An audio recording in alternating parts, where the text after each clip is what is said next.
Hey,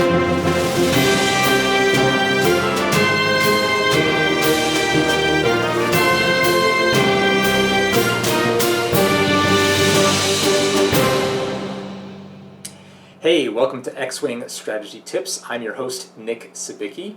I know it's been a really long time since I last posted a video up to this X-Wing Strategy Tips YouTube account, but I've been really busy with actually winning lots of X-Wing. Since I last posted the video, I've won 5 more tournament medals, and I have lots of new tips and tricks to show you guys. Since then, Wave 3 has also come out. We have a lot of shakeups as far as the ships and abilities, and what's actually important when you're building a squad or even when you're flying a squad. Still a lot of the classics remain, but I hope in this new series of videos we're going to get into Wave 3 stuff a little bit more. This first video is going to explore this concept that I think is really important to X-Wing players, but almost nobody knows it. And this is called the Rule of 11. And this applies to whenever you're initially approaching your opponent from right across the board. This often happens if you get into a jousting kind of situation, where you're just setting up across from each other and then flying straight at each other. But this Rule of 11 is so important for maintaining the optimum distance for which you should approach your opponent. So let's talk about it a little bit more in detail. Okay, so as you can see here, I've got 2 bombers versus 2 X-Wings. These are both lined up at about range 1 from each edge. This is very similar to how a game might start. And just so you know, let's pretend that these bombers are carrying lots of range 3 kind of ordnance, and these X-Wings are pretty much just in defensive mode and just want to get in there for those range 1 shots and light up these X-Wings with lots of target locks and crits and things like that. Or sorry, these bombers with lots of target locks and crits. So the goal, at least on this initial approach, or the optimal strategy for the person with the bombers here is to actually get into range 3. The optimal goal for the person with the X-Wing is to prevent that as much as possible and try to get into short range situations so this person can avoid the ordnance. Remember, if you're firing something like assault missiles, at range 3 the defender does not get a bonus die, so you get all the benefits of the missile itself, plus the defender doesn't get the bonus at long range. However, at close range the missile might not even be able to go off, so it's very important that this TIE Bomber player gets an appropriate range. And this is what the Rule of 11 is going to help you decide and determine during this game. So let's say both people move a total distance of 1 on the very first round of firing, so everyone's being really patient. And this is really important, this distance to 1. I want you to keep this in mind. But before you put it in your brain and remember it, oh, I broke my TIE Bomber, that happens. I want you to notice that this movement forward of 1 is actually a total distance of 2 units. You have the ship base itself as well as the ship template. So it's a total of 2. And let's say the X-Wings move 1 forward as well, because they can do so as well. And I'm being kind of sloppy here because I'm also trying to make sure everything's in the camera shot. Okay. So what we actually have so far is we have a total distance of 4 moved. 1 template, 1 ship base, 1 ship base. The Rule of 11 is basically a summation saying that if you want to fire your shot at the opponent, or at least have a target lock, or do anything within range of the opponent, you need to move a total distance of 11 between the 2 of you before that can happen. So right now we've only moved a total distance of 4, right? The X-Wings have moved 2, TIE Bombers 2, that's 4. So we have 7 more to go. So if you're the TIE Bomber player, you know that the X-Wings have to move at least 2 more on their next turn, right? The X-Wings can't go slower than 1. They don't have any backwards maneuvers, they're not a shuttle, they can't stall, they can't do any of that. So that means the minimum total value for the next maneuver is actually going to be 6, before you move, that is, right? We've already moved 4, plus we're going to go minimally 2 more with the X-Wings, and we also know we need to get into 11 in order to target lock them and shoot them at long range. So if the X-Wings go only 1 more, we need to go a total of 5. And luckily for us, the TIE Bombers have a forward maneuver of 4, and remember 4 is really 4 plus 1, so that's going to be 5. And so let's just move the TIE Bombers 4. And if indeed the X-Wings try to slow play again, and they only go 1, like so, we'll measure the range here in a moment. And you'll see that that is a very nice, clean, range 3 shot. Perfect approach for the TIE Bombers.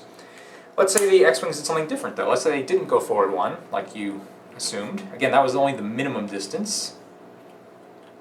Again, I'm trying to watch the camera and I probably shouldn't be. That's all right. Let's say the X-Wings want their maximum distance of 4.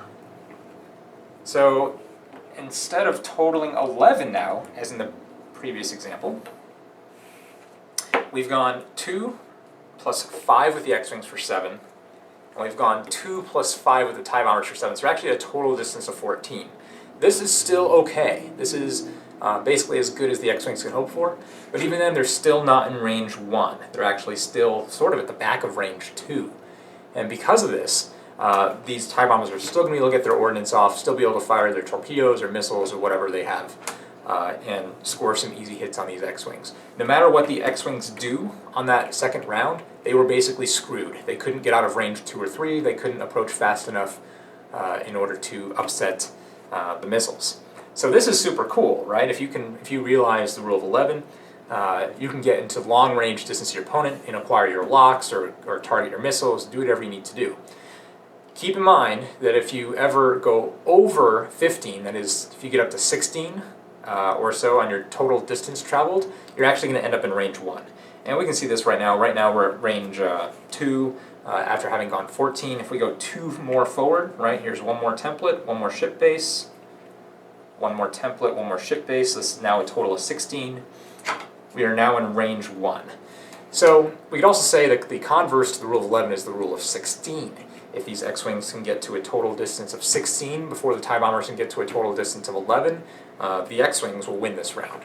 If the TIE Bombers only, are able to get to that total distance of 11 before the X-Wings can close in quickly, the TIE Bombers are more likely to win. So initiative is a really big deal, and it turns out whether or not you actually have initiative, whenever you move your ships, that's when you want to get to that distance of 11 if you're the one firing the missiles. So if your opponent has initiative, how it works is they'll move their ships, and you'll want to move into that total distance of 11, and you'll be able to get your locks. If you have initiative, you're just going to move first in the round, and you want to already be at 11, so you can pick up the lock right then and there. And hopefully they won't go 4. Otherwise, you hopefully have to have some short-range ordnance or some other strategy. At least you'll have gotten your target lock, so if you're able to withstand one round of beating here, you can K-turn and get off some sort of ordnance on the next round or two. This rule of 11 is really useful. Again, if you're flying TIE Bombers or TIE Advance or anything that hold missiles, bombs, things that are long-range ordnance, or even just a B-Wing with an HLC, quite frankly, you can apply this rule in any sort of jousting situation. Alright, I've reset the board. I want to give you guys just a little more practice trying to apply this skill. Again, it's such a useful skill that you really need to have it down if you want to time your approaches well. Let's say you're the TIE Bomber player, and again, you want to make use of this rule of 11, so you want to get your ships in position where there's a total distance of 11 traveled. And for our intents and purposes, let's say the Rebel players have initiative. On your first turn, you go 1. Broke my bomber again. Alright, now these Rebels, instead of going 1 like last time, they go 4. So, this is a different situation. The X-Wings are flying right at you. They want to come in hard and fast. And now the question is, what do? We're not at 11 yet. We've only gone 5 and 2, so we've only gone a total distance of 7. We want to make sure that we can get within range 11 on the next one. Well, this is actually not that hard. If we know that the distance we need to cover on the next round is 4. We know the X-Wings have to go at least 1 forward, just basically by definition of being an X-Wing. And we know the TIE Bombers have to go at least 1. Well, if everyone does their minimum movement, that's 1 plus 1 plus 1 plus 1. Ship plus template, ship plus template. 4 plus 7 is 11. So as a TIE Bomber, if the X-Wings go 4 on the first round, all we need to do is go 1. And no matter what, no matter what distance these Rebel players go, they'll end up within range of your long-range weaponry, either range 2 or range 3, depending on how fast they go. And the X-Wing players should go 4 again here, try to avoid the missiles as much as possible, get in there for a closer range shot. But at this point, they don't really have a chance. They're just going to get shot up no matter what. All right, let's do one more problem. One more practice problem, that is. We reset the board. And I want you to try to, I'll give you the answer, of course, but I want you to try to solve it before it comes around to being obvious. Alright, so in the first maneuver, let's say the Bombers go 1 again. And you'll notice that 1 is actually a really good maneuver for these bombers because it lets you pace the other ships accurately. The other ships sort of have to tell you what you're doing on the first move, so as it were. And this time, let's say the rebels go forward 2. Let's say it's the exact same situation as the last game. The rebels have initiative. The TIE bombers want to get off their long-range weaponry. Alright, so the X-Wings go forward 2. Now what do you do? Well, think about it for a moment. Give you about 10 seconds. We've gone 1 over here, we've gone 2 over here. Figure out the total, and figure out the distance left that's need to go. Alright, so if you said we're at a total distance of 5 right now, and if we need to get to 11, you need to add in the minimum distance of the rebel player. That's 2 more. So that's going to bring us to total 7. And we need to go, that means there's 4 left, which means we need to go 4 minus 1 that, 3 more with the bombers, right? 1, 2, 3, and then the bomber will be the 4th. And so if you said 3 more forward, you were correct.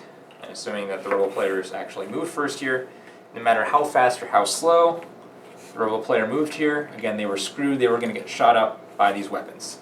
And there it is, range 3. Beautiful, isn't it? It's a very, very beautiful thing, it turns out. Now, what if we take the converse here, and especially if these weren't X-Wings, these were TIE fighters or something that can move really fast, what we'd be really trying to do would basically be apply the rule of 10. And the person over here that does not want to get shot at range 3 wants to come as close as possible to going within range 3 without actually going in it. So on the next maneuver they can rush in. So we got to get to 10. That's a little more tricky, as it turns out, because as we've noticed, there's nothing we can do to prevent these bombers from getting within 11, no matter how fast or how slow we move in a round. But still, that should be your goal, and your opponent might make a mistake. Just try to get the total to add up to 10 before you do anything. So here's an example. Let's say on the first maneuver, if these X-Wings go forward 1. Oops, that ship goes there. And let's say you're playing against an opponent that actually goes 4 with their bombers.